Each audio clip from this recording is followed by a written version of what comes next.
Hello বন্ধুরা, welcome back. তো চলে এসেছি আরো একটা নতুন ভিডিওতে। আর আজকে কিন্তু তোমরা ভালো করে জানো যে মোহামেডান স্পোর্টিং ক্লাবের খেলা আছে তাদের হোম গ্রাউন্ডে দুপুর ৩টে থেকে।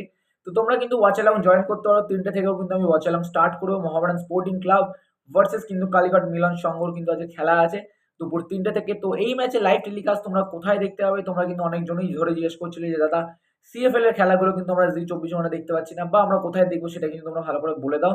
তো এই ছিল তোমাদের জন্য ভিডিও। আশা করছি তোমাদের ভালো লাগবে। তো ভিডিওটাকে লাস্ট অব্দি দেখবে। তো দেখো, আমি কিন্তু জি ২৪ ঘন্টায় দেখি, ফোনের মাধ্যমে দেখি।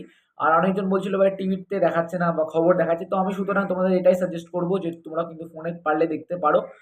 আর ব্যাস এইটুকুনি ছিল আপডেট। আর লাইভ টেলিকাস্ট কিন্তু তোমরা জি ২৪ ঘন্টায় দেখতে পাবে। আর এছাড়া কিন্তু ওটিটি প্ল্যাটফর্ম জি5 এ কিন্তু তোমরা খেলাটা দেখতে পারবে। তো আজকে কি মনে হচ্ছে? আগের ম্যাচটা কিন্তু মোহামেডান স্পোর্টিং ক্লাব কিন্তু ড্র করেছিল। তো আজকে এই ম্যাচটা দেখে তোমাদের কি মনে হয় যে হোম গ্রাউন্ডে কালীঘাট মিলন সংঘকে হারাতে পারবে? না কত স্কোর লাইন হতে হবে সেটা কিন্তু প্রেডিক্ট করে একদম ভুল, মানে প্রেডিক্ট করতে একদম ভুলবে না। আর তোমরা যদি মোহামেডান স্পোর্টিং ক্লাবের সাপোর্টার হয়ে থাকো তো অবশ্যই কিন্তু যান যান মোহামেডান লিখতে একদম ভুলো না। তো চলো বন্ধুরা, টাটা বাই বাই। আসছে অন্য একটা ভিডিওতে, আবার দেখা হবে। চলো টাটা। আর ওয়াচ অ্যালার্ম কিন্তু জয়েন করতে একদম ভুলো না। চলো বাই বাই।